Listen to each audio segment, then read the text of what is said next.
నమస్కారం. POLYCET APRGC exams రాస్తున్న విద్యార్థులకు మనం అనేక లైవ్ క్లాసెస్ను అందించడం జరిగింది. ఈ క్లాస్లో పాలిసెట్ ఏపీఆర్జీసీ సంబంధించిన కెమిస్ట్రీ రసాయన శాస్త్రంలోని కొన్ని ముఖ్యమైన బిట్స్ను గమనిద్దాము. విద్యార్థులు పాలిసెట్లో కెమిస్ట్రీ నుండి 30 బిట్స్ అడుగుతున్నారు, 30 మార్కులు. కొన్ని గమనిస్తే ఇక్కడ 2వ గ్రూపు 3వ పీరియడ్కి చెందిన మూలకము, 2nd group and 3rd period element అనగా పీరియాడిక్ టేబుల్ నుంచి ఒక ప్రశ్న అడుగుతూ ఉన్నారు. అనగా మనకు పీరియాడిక్ టేబుల్లో మోస్లే చెప్పినట్లు మరి 18 గ్రూపులు 7 పీరియడ్స్ ఉన్నాయి. కానీ ఎగ్జామ్స్లో మీరు గమనిస్తే ఎక్కువగా మొదటి 3 పీరియడ్స్కి సంబంధించిన బిట్స్ ఎక్కువగా వస్తూ ఉన్నాయి. కనుక ఫస్ట్ పీరియడ్లో మీరు చూస్తే 2 ఎలిమెంట్స్ ఉంటాయి, దాన్ని పొట్టి పీరియడ్ అంటారు. హైడ్రోజన్ అండ్ హీలియం ఉంటాయి. 2nd పీరియడ్ 3rd పీరియడ్లో 8 మూలకాల చొప్పున ఉంటాయి. కాబట్టి మీరు ఈ మొదటి 3 పీరియడ్స్ను నేర్చుకుంటే ఇలాంటి ప్రశ్నలకు ఈజీగా సమాధానము రాయవచ్చును. ఇక్కడ సెకండ్ గ్రూప్లో మనకున్న ఎలిమెంట్స్ బెరీలియము, మెగ్నీషియము, కాల్షియము, స్ట్రాన్షియము ఉంటాయి. అయితే 3వ పీరియడ్ అడిగారు. సో 2nd గ్రూపులో మనకు బెరీలియము అనేది 2వ పీరియడ్లో స్టార్ట్ అవుతుంది. సో మెగ్నీషియం అనేది 3వ పీరియడ్కి వెళ్తుంది. కనుక ఆన్సర్ మెగ్నీషియం అవుతుంది. ఇక్కడ ఇచ్చిన ఆప్షన్స్లో 1 సోడియం, 2 అల్యూమినియం, 3 మెగ్నీషియం, 4 క్లోరిన్ ఇచ్చారు. సో దీనికి సరైన ఆన్సరు మెగ్నీషియం అవుతుంది. అనగా ఇలాంటి ప్రశ్న ఏదైనా రావచ్చు. ఈ ప్రశ్నలకు మీరు సమాధానం రాయాలి అంటే ఖచ్చితంగా మనం మొదటి 3 పీరియడ్స్లో ఉన్న ఎలిమెంట్స్ను నేర్చుకోవాల్సిన అవసరం ఉంటుంది.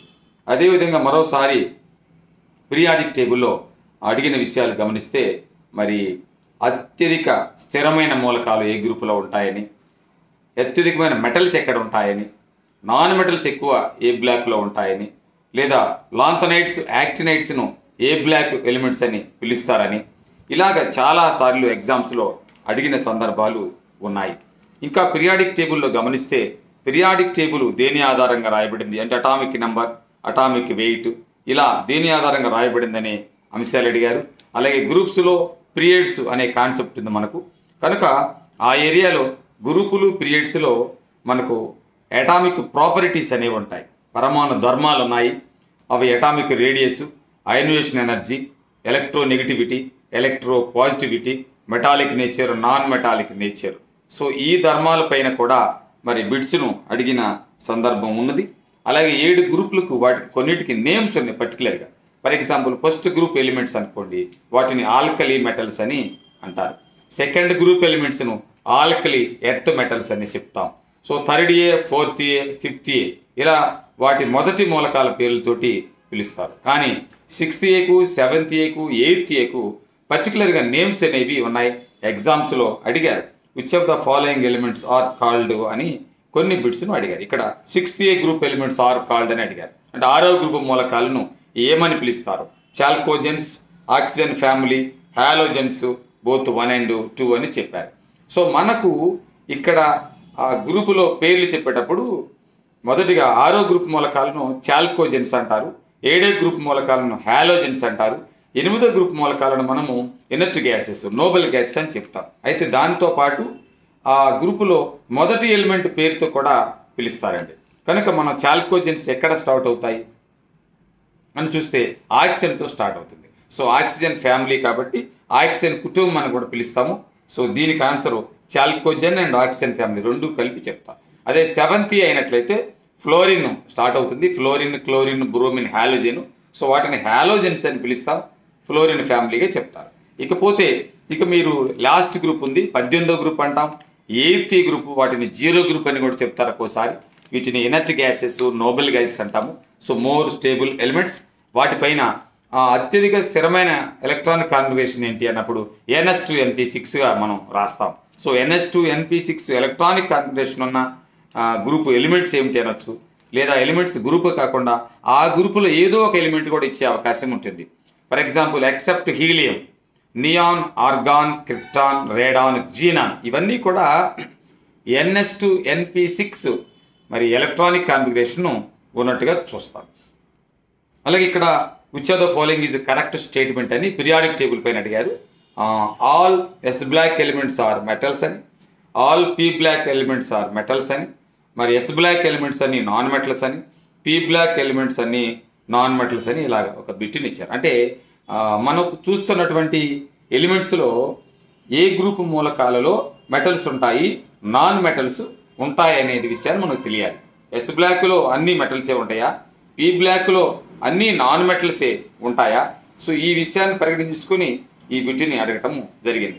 అలాగే కొన్ని ఎలిమెంట్స్ పర్టికులర్గా ఇచ్చి ఇది ఏ బ్లాక్కి సంబంధించింది, ఫర్ ఎగ్జాంపుల్ కాపరు, క్రోమియం, నికెల్ ఉంది, ఇది ఏ ఎలిమెంట్కి సంబంధించింది, ఏ బ్లాక్కి సంబంధించింది అని అడగచ్చు. ఇది డీ బ్లాక్ ఎలిమెంట్గా చెప్తాం. సో వీటికి పర్టికులర్ నేమ్స్ కూడా ఉన్నాయి. ఎస్ బ్లాక్లో ఏ గ్రూప్స్ ఉంటాయని కూడా అడిగిన సందర్భం ఉంది. ఫస్ట్ ఏ, సెకండ్ ఏ గ్రూప్, ఈ రెండు గ్రూపులను కలిపి ఎస్ బ్లాక్ ఎలిమెంట్స్ అంటాం. సో పీ బ్లాక్లో మీరు కనుక చూస్తే థర్డ్ ఏ నుండి సెవెంత్ ఏ వరకు ఉన్న ఈ ఎలిమెంట్స్ను వీటిని పీ బ్లాక్ ఎలిమెంట్స్గా చెప్తాము. సో లాస్ట్ ఎయిత్ ఏ గ్రూప్ ఉంది, సపరేట్గా మనం ఇనర్ట్ గ్యాస్ అని చెప్తాం. అలాగే ఎస్ బ్లాక్కు పీ బ్లాక్కు మధ్యలో ఉన్న ఎలిమెంట్స్ను డీ బ్లాక్ ఎలిమెంట్స్ అంటాం. ట్రాన్సిషన్ ఎలిమెంట్స్ అని చెప్తారు డీ బ్లాక్ ఎలిమెంట్స్ను. ఇకపోతే 6వ పీరియడ్ 7వ పీరియడ్లో ఉండాల్సిన మూలకాలు అక్కడ ప్లేస్ లేక పీరియాడిక్ టేబుల్లో కింద రాసే తెలుసు. అంటే last electrons enter into F orbital అని, వాటిని ఎఫ్ బ్లాక్ ఎలిమెంట్స్ అంటాం. సో ఇన్నర్ ట్రాన్సిషన్ ఎలిమెంట్స్ అని చెప్తారు. వాటిని లాంథనైడ్, యాక్టినైడ్స్ రెండు భాగాలుగా విభజించామని తెలుసు మనకు. Lanthanides atomic number, యాక్టినైడ్స్ atomic number ఎక్కడి నుంచి ఎక్కడి వరకు ఉంటుంది. అలాగే వీటిపైన మరొక కొన్ని బిట్స్ని మనం గమనిస్తే కొన్ని ఎగ్జామ్స్లో అయితే మమ్మల్ని అడిగిన సందర్భం ఉంది. ఏ ఎలిమెంట్కు హై ఎలక్ట్రో పాజిటివ్ ఉంటుంది, ఏ ఎలిమెంట్కు హై ఎలక్ట్రో నెగిటివిటీ ఉంటుంది, ఎలక్ట్రాన్ ఎఫినిటీ ఉంటుంది అని ఇలాంటి కొన్ని బిట్స్ను అడగటము జరిగింది. అలాగే బెస్ట్ మెటల్ ఎవరు, నాన్ మెటల్ ఎవరు, ఇలాంటి more reactivity, less reactivity metal ఎవరు అనేది కూడా పీరియాడిక్ టేబుల్ పైన బిట్స్ అనేవి వస్తాయి. మీకు మోర్ రియాక్టివ్ ఉన్నప్పుడు పొటాషియం వస్తుంది, లెస్ రియాక్టివ్ ఉన్నప్పుడు గోల్డ్ అని చెప్తాము. బెస్ట్ కండక్టర్ మెటల్ ఎవరు అంటే సిల్వర్ అని చెప్తాము. అలాగే high electropositivity element caesium, high electronegativity element అంటే fluorine F, high electron affinity ఎవరు అంటే క్లోరిన్ అని చెప్తాము. సో ఇలాగా మోర్ స్టేబుల్ ఎలిమెంట్ దగ్గర నుంచి high electro negativity, high electro positivity and electron affinity, best conductivity, high conductivity, అలాగే resistance పరంగా కూడా అడుగుతారండి. హై రెసిస్టెన్స్ మెటల్స్ ఏంటని అడగచ్చు. ఇలాగ పర్టికులర్ నేచర్ ఉన్న మెటల్, నాన్ మెటల్కి సంబంధించిన అంశాలను కూడా మనకు ఎగ్జామ్స్లో అడుగుతూ ఉన్న విషయం గమనిస్తాము. వీటితో పాటు మనం ఇంకొక లెసన్ అటామిక్ స్ట్రక్చర్ చూసినట్లయితే మీరు అటామిక్ స్ట్రక్చర్లో ముఖ్యంగా ఈ క్వాంటమ్ నెంబర్స్ పైన ఎక్కువ బిట్స్ అడుగుతూ ఉన్నారు. క్వాంటమ్ నెంబర్ తర్వాత మొదటిది అటామిక్ స్ట్రక్చర్. ఈ స్ట్రక్చర్ ఆఫ్ యాటము ఎవరు డిస్కస్ చేశారు, ఏ సైంటిస్టులు దాని మీద ఫోకస్ చేశారో బిట్స్ అడిగారు.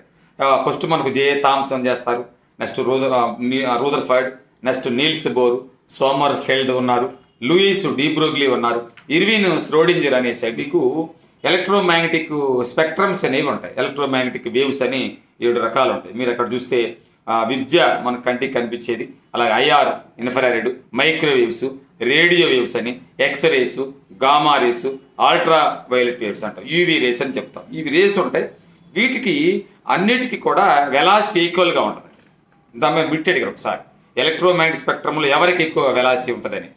విబ్జార్ అనే అంశంలో 7 కలర్స్ ఉంటాయని తెలుసు మనకు. వీటిల్లో ఆ కలర్స్లో వేవ్ లెంత్ తర్వాత వెలాసిటీలు మారుతాయి. కానీ ఎలక్ట్రోమాగ్నెటిక్ స్పెక్ట్రమ్ అని పిలవాలంటేనే ఆ స్పెక్ట్రమ్ యొక్క వెలాసిటీ ఎప్పుడు కూడా లైట్ వెలాసిటీకి ఈక్వల్గా ఉంటుంది. సో 3 × 10⁸ మీటర్ పర్ సెకండ్ అనే వెలాసిటీ ఉండాలి. కాబట్టి ఎలక్ట్రోమాగ్నెటిక్ స్పెక్ట్రమ్స్లో అన్నిటి యొక్క ఏమంటాము వెలాసిటీ అనేది ఈక్వల్గా ఉంటుంది. వేవ్ లెంత్లో వేరియేషన్ ఉంటుంది. కనుక మీకు ఇక్కడ హై పెనిట్రేటింగ్ నేచర్ ఉన్నటువంటి స్పెక్ట్రమ్ ఎవరు అని కూడా ఎగ్జామ్స్లో కొన్నిసార్లు అడిగారు. గామా రేస్, ఎందుకంటే గామా రేస్కు లీస్ట్ వేవ్ లెంత్ ఉంటుందండి, తక్కువ వేవ్ లెంత్ కాబట్టి పెనిట్రేటింగ్ నేచర్ ఎక్కువగా ఉంటుంది గామా రేస్కు. తర్వాత ప్రతి స్పెక్ట్రమ్ లేదా ఎలక్ట్రోమాగ్నెటిక్ వేవ్ యొక్క అప్లికేషన్స్ను కూడా ఎగ్జామ్స్లో అడిగారు. వాటి వేవ్ లెంత్ పెరిగే క్రమం తగ్గే క్రమం అనేది కూడా ఎగ్జామ్స్లో అడగటము జరిగింది.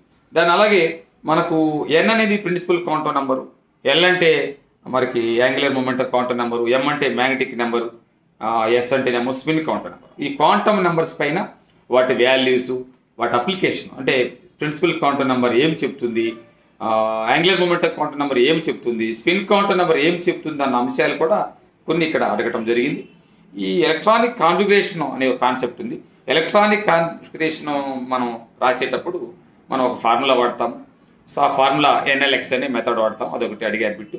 దాంతోపాటు ఎలక్ట్రానిక్ కాన్ఫిగరేషన్ రాయాలన్నప్పుడు మనం ఏ నియమాలను పాటించాలి, ఏ నియమాలు, ఏ సైంటిస్టులు చెప్పిన నియమాలు అవసరం అవుతాయి అనేది బిట్స్లో అడుగుతున్నారు. పౌలీస్ ఎలా ఉంటుంది, మొదటిది మనకు the maximum number of electrons is 2, అంటే ఒక ఆర్బిటాల్లో మనం 2 ఎలక్ట్రాన్లే రాయాలనే కాన్సెప్ట్ పౌలీ నుంచి మనం తీసుకుంటాం. దాని తర్వాత మొదటి ఎలక్ట్రాన్ ఎక్కడ రాయాలంటే తక్కువ శక్తి ఉన్న ఆర్బిటాల్లో ఫస్ట్ ఎలక్ట్రాన్ ఎంటర్ అవుతుందని ఆర్బో ప్రిన్సిపల్ చెప్తుంది. అలాగే degenerate orbitals, so equal energy, సమాన శక్తి ఉన్నప్పుడు వాటిలో ఎలక్ట్రాన్స్ రాయాలంటే దేని ముందు రాయాలన్నప్పుడు అది హుండ్సులా అనేది మనకి చెప్తుందని తెలుసండి. సో ఈ 3 నియమాలు ఉపయోగించి మనము రాస్తాం. అయితే ఇక్కడ ఒక బిట్ అడిగారు, the rule which describe the electron distribution in degenerate orbitals, పరమాణువులలో సమశక్తి ఆర్బిటాల మధ్య ఎలక్ట్రాన్ అమరికను తెలిపే సూత్రము ఏమిటి అని అడిగారు. హుండ్స్ రూల్ అనేది మనం చెప్తాం. కనుక ఈ విధంగా ఈ ఆబోస్లా, పౌలీస్లా, హుండ్స్లా పైన, మార్క్స్ ప్లాంక్ క్వాంటం థియరీ పైన బిట్స్ను అడిగారు. ఈ relation between N and L అని చెప్తే మనం N అంటే ప్రిన్సిపల్ కౌంటర్ నెంబర్, L అంటే angular momentum counter number. So ఒకటి నీల్స్ బోర్, ఒకటి సోమర్ఫీల్డ్ చెప్పిన కౌంటర్ నెంబర్స్. వాటి వాల్యూ చూస్తే N 1తో స్టార్ట్ అవుతుంది, బట్ L 0 తోటి స్టార్ట్ అవుతుంది. కనుక N బేస్ చేసుకుని L యొక్క మినిమం మ్యాక్సిమం వాల్యూస్ ఏంటని అడిగారు. సో L స్టార్టింగ్ విలువ 0 అవుతుంది, మ్యాక్సిమం వాల్యూ వచ్చి N-1 అవుతుందండి. సో ఇలా బిట్స్ను మనం వీటిపైన చూడటం జరుగుతుంది. అలాగే మీకు తెలుసు, మనం గమనిస్తే యాసిడ్ బేస్లో ఎక్కువగా యాసిడ్ బేస్ టెస్ట్కు సంబంధించిన బిట్లు అడిగారు. సో మెథైల్ ఆరెంజ్, ఫినాప్థలిన్ తోటి యాసిడ్స్ బేసిస్ టెస్ట్ని వాటిపైన అడగటం జరిగింది. అలాగే ఒక యాసిడ్ ఒక బేస్తో కలిసినప్పుడు ఏమవుతుందనే కాన్సెప్ట్ పైన అడిగారు. యాసిడ్ బేస్ కలిసినప్పుడు సాల్ట్ అండ్ వాటర్ ఫామ్ అవుతుందని తెలుసు మనకు. న్యూట్రలైజేషన్ రియాక్షన్, తటస్థీకరణ చర్య అంటాము, దానిపైన బిట్స్ను అడగటం జరిగింది. అలాగే మీకు ఈ సాల్ట్స్ అనేవి ఉన్నాయి యాసిడ్ బేస్లో, ఆ sodium carbonate, sodium bicarbonate and plaster of Paris అనేది ఉంది, జిప్సమ్ అనేవి ఉన్నాయి. వీటి అప్లికేషన్స్ను కూడా మరి ఎగ్జామ్స్లో చాలాసార్లు అడిగిన సందర్భం ఉంది. అలాగే ప్లాస్టర్ ఆఫ్ ప్యారిస్, కాల్షియం, జిప్సమునకు కెమికల్ నేమ్స్ అనేవి ఉంటాయి, వాటి ఫార్ములాస్ ఉంటాయి. కనుక వాటి ఫార్ములాస్ పైన ఎగ్జామ్స్లో బిట్స్ రావటం జరిగింది ఆల్రెడీ. మనము ఈ యాసిడ్ బేసు, స్ట్రక్చర్ ఆఫ్ యాటమ్తో పాటు మనము మెటలర్జీ అనే కాన్సెప్ట్ చూస్తామండి. మెటలర్జీలో టేబుల్ అనేది చాలా ఇంపార్టెంట్. మీకు టేబుల్ పైన డైరెక్ట్గా ఒకసారి ఒక బిట్ అడిగారు. హేమటైట్, సిన్నబార్, హార్న్ సిల్వర్, మ్యాగ్నెటైట్, వీటి యొక్క ఫార్ములాస్ని ఆపోజిట్లో ఇచ్చి మ్యాచింగ్ ఇవ్వటం జరిగింది. అంటే ఈ టేబుల్ పైన బిట్ ఖచ్చితంగా వస్తుంది కాబట్టి మనం ఆ బిట్ రాయాలంటే ఖచ్చితంగా ఆ టేబుల్ ప్రిపేర్ అవ్వాలి. టేబుల్ ప్రిపేర్ అయినప్పుడు ఒక మెటల్ ఏ రూపంలో భూమిలో దొరుకుతుంది, ఆక్సైడ్ ఫామ్ ఎలా ఉంది, క్లోరైడ్స్ ఫాము, సల్ఫైడ్, సల్ఫేట్, ఇలా ఈ మెటల్స్ అనేవి భూమిలో ఏ విధంగా దొరుకుతాయి అనేది మెటలర్జీ కాన్సెప్ట్లో ఆ టేబుల్ చాలా important. At the same time మీకు అక్కడ 2-3 పేజీల్లో కనిపిస్తుంది కొన్ని మెటల్స్ ఇచ్చి ఆ మెటల్ సిరీస్ ఉంది, అంటే హై రియాక్టివిటీ, లో రియాక్టివిటీ ఉన్న మెటల్ సిరీస్ ఏమిటి అని మీకు ఇచ్చారు.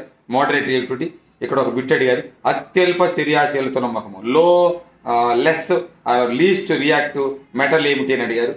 చెప్పుకున్నాం మనం గోల్డ్, అందుకే గోల్డ్ అనేది ఎక్కువ మంది ఇష్టపడే అవకాశం ఉంది. అదేవిధంగా మెటలర్జీ కాన్సెప్ట్లో మనకు క్యాల్సినేషను, స్మెల్టింగు, ఇలాంటి కొన్ని రోస్టింగ్ అనే కాన్సెప్ట్స్ ఉన్నాయి. వాటిపైన కూడా బిట్లు అడిగారు. బ్లాస్ట్ ఫర్నిస్, రేబరేటరీ ఫర్నిస్ అనేది ఉంది. అలాగే కరోషన్ అనే కాన్సెప్ట్ ఉంది. కరోషన్ పైన కూడా ఎగ్జామ్స్లో కొన్ని బిట్స్ రావటము జరిగింది. అలాగే కార్బన్ కాంపౌండ్స్ మీరు గమనిస్తే స్టూడెంట్స్, అందులో ముఖ్యంగా మొట్టమొదటిది కార్బన్ ఎలక్ట్రానిక్ కాన్ఫిగరేషన్ ఎగ్జామ్లు అడిగారు. జనరల్ ఎలక్ట్రానిక్ కాన్ఫిగరేషన్ కంటే ఎక్సైటెడ్ స్టేట్, ఉత్తేజ స్థాయిలో కార్బన్ యొక్క ఎలక్ట్రాన్ విన్యాసం ఏంటి అని ఎగ్జామ్లు అడిగారు. 1s2, 2s1, 2px1, 2py1, 2pz1 రాస్తాం మనం. సో ఇది ఎక్సైటెడ్ స్టేట్లో కార్బన్ ఎలక్ట్రానిక్ కాన్ఫిగరేషన్. 4 వ్యాలెన్సీ ఉంటుంది కాబట్టి కార్బన్ ఈ స్టేట్లోనే కార్బన్ వ్యాలెన్సీ 4గా చెప్తాం. అందుకే కార్బన్కు డిఫరెంట్ క్యారెక్టర్స్ ఉన్నాయి.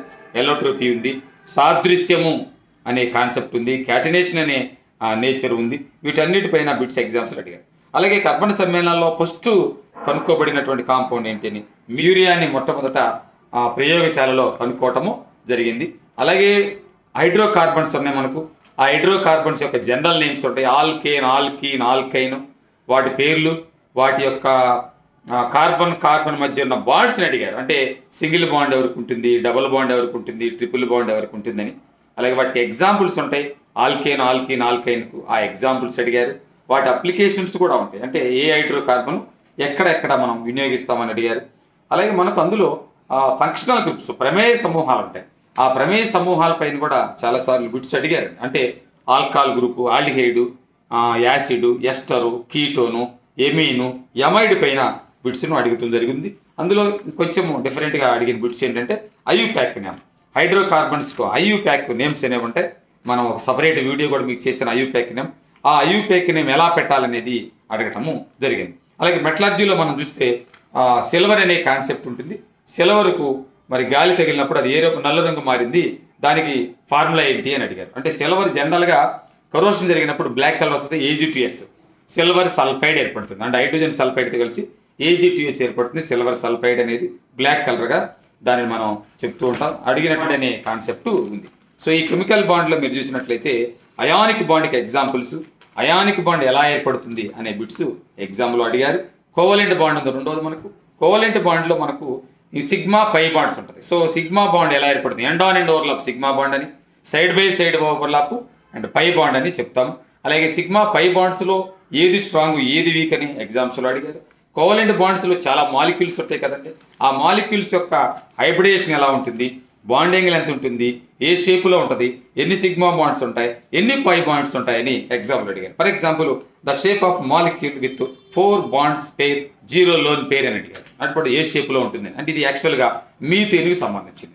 కార్బన్ 4 హైడ్రోజన్లతో కలిసి CH4 sp3 హైబ్రిడేషన్ నుండి టెట్రాహైడ్రల్ షేప్లో ఉంటుంది. 4 సిగ్మా బాండ్స్ ఉంటాయి. లోన్ పేర్స్ అనేవి ఉండవు. ఇక్కడ అన్ని 4 బాండ్ పేర్సే ఉంటాయి. ఇది శత్రుముఖి నిర్మాణం నుండి sp3 హైబ్రిడేషన్తో 109 degrees 28 minutes bond angle ఉంటుంది. 4 సిగ్మా బాండ్స్ ఉంటాయి. సో ఇక్కడ మనకి ఇంకా BeCl2, BF3, NH3, H2O అనే కాన్సెప్ట్స్ ఉన్నాయి, ఆ మాలిక్యూల్స్ ఉన్నాయి కదా. ఈ మాలిక్యూల్స్ పైన వాటి హైబ్రిడేషన్, వాటిలో బాండ్ యాంగిల్, ఎన్ని సిగ్మా బంధాలు ఉంటాయి, ఎన్ని లోన్ పేరు ఉంటాయి, ఎన్ని బాండ్ పేరు ఉంటాయి అనే అంశాలు అడిగారు. ఎందుకంటే H2O, NH3లో లోన్ పేర్స్ ఉంటాయి. NH3లో 1 లోన్ పేరు ఉంటుంది, H2Oలో 2 లోన్ పేర్స్ ఉంటాయి. ఈ లోన్ పేర్స్ కారణంగానే NH3, H2Oలో లోన్ పేర్స్ ఉన్నాయి, బాండ్ పేర్స్ ఉన్నాయి. కాబట్టి వాటి మధ్య రిపల్షన్ వల్ల వాటిల్లో ఉన్న బాండ్ యాంగిల్ తగ్గుతుందని మనం చెప్తాం. Because of lone pair bond pair repulsion. So ఇది sp3 హైబ్రిడేషన్ ఉన్నప్పటికీ కూడా బాండ్ యాంగిల్ ఎందుకు డిక్రీజ్ అవుతుంది అన్నదానికి రీజన్ చెప్తాం. ఫర్ ఎగ్జాంపుల్ ఇక్కడ డైరెక్ట్గా బాండ్ యాంగిల్ అడిగారు. The bond angle in H2O molecule, H2O అణువులో బంధ కోణం ఎంత, 104 డిగ్రీల 31 నిమిషాలు. సో ఇది యాక్చువల్గా అయితే 109 degrees 28 minutes ఉండాలండి. అమోనియాలో బాండ్ యాంగిల్ తగ్గుతుంది 107 degrees 48 minutes అని.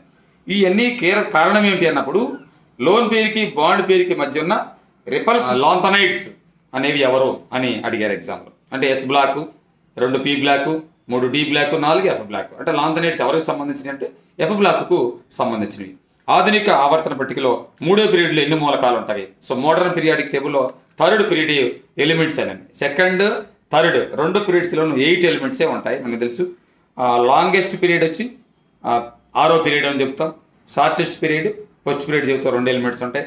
అదేవిధంగా వ్యాలెన్సీలో the valence of element belong to 5th A group element modern periodic table. అంటే 5వ గ్రూప్ మూలకం యొక్క వ్యాలెన్సీ ఎంత, ఇక్కడ చాలా జాగ్రత్తగా ఉండాలి. వ్యాలెన్సీ అనగా ఆ ఎలిమెంట్స్ యొక్క వ్యాలెన్సీలో ఎన్ని అన్పెయిడ్ ఎలక్ట్రాన్స్ ఉన్నాయో తెలుసుకోవాలి మనం. ఆ అన్పెయిడ్ ఎలక్ట్రాన్స్ ఎన్ని ఉంటే అది దాని వ్యాలెన్సీగా చెప్పాల్సి ఉంటుంది. సో 5th గ్రూప్ అన్నాడు, 5వ గ్రూప్ అన్నాడు. దాని తర్వాత ఇంకా మనకు కంప్లీట్ అవ్వడానికి ఎన్ని కావాలి మనం చూడాలి దానికి. సో మనం దాన్ని గమనించినట్లయితే 3 వ్యాలెన్సీకి దానికి చెప్తాం. ఎందుకంటే 8th గ్రూప్ 0 వ్యాలెన్సీ, అటు నుండి 7th గ్రూప్ 1 వ్యాలెన్సీ ఉంటుంది, 6th గ్రూప్ 2 వ్యాలెన్సీ, అది -2 అంటాం. సో దీనికి -3 యాక్చువల్గా. సో వ్యాలెన్సీ 3గా చెప్తాం మనం 5th గ్రూప్. అదే 6th గ్రూప్ అయితే -2 వ్యాలెన్సీ ఉంటుంది, 7th గ్రూప్ అయితే 1 valency, 8th group 0 group valency. మరి 4th గ్రూప్ పరిస్థితి ఏంటి? వ్యాలెన్సీ 4, అది ప్లస్ చెప్పము మైనస్ చెప్పము. ఫస్ట్ అండ్ 2nd గ్రూప్ పరిస్థితి ఏంటి? 1st group valency +1, 2nd group valency +2గా మనం తీసుకోవడం జరిగింది. అలాగే ఈ కింది వాటిలో ఇనర్ట్ గ్యాస్ ఎవరు, జడవాయువు ఎవరు చెప్పాము. అందుకే జడవాయువులు కొన్ని గ్రూప్స్ మనకు తెలియాలండి. First group, second group, last group and seventh group. ఆ ఎలిమెంట్స్ పేర్లు మనకు తెలియాలి. అంటే 8th గ్రూప్లో మనకు helium, neon, argon, krypton, xenon, radon అనే ఎలిమెంట్స్ ఉంటాయి. సో అదే 7th గ్రూప్ ఎలిమెంట్స్ కూడా అడగచ్చు. విచ్ ఆఫ్ ద ఫాలోయింగ్ ఈ 7th గ్రూప్ అని. ఫ్లోరిన్, క్లోరిన్, బ్రోమిన్, అయోడిన్, ఇవి 4 తెలియాలి ఖచ్చితంగా. ఫస్ట్ గ్రూప్ చూస్తే hydrogen, lithium, sodium, potassium, rubidium, caesium, francium. Second group beryllium, magnesium, calcium, strontium, barium, radium.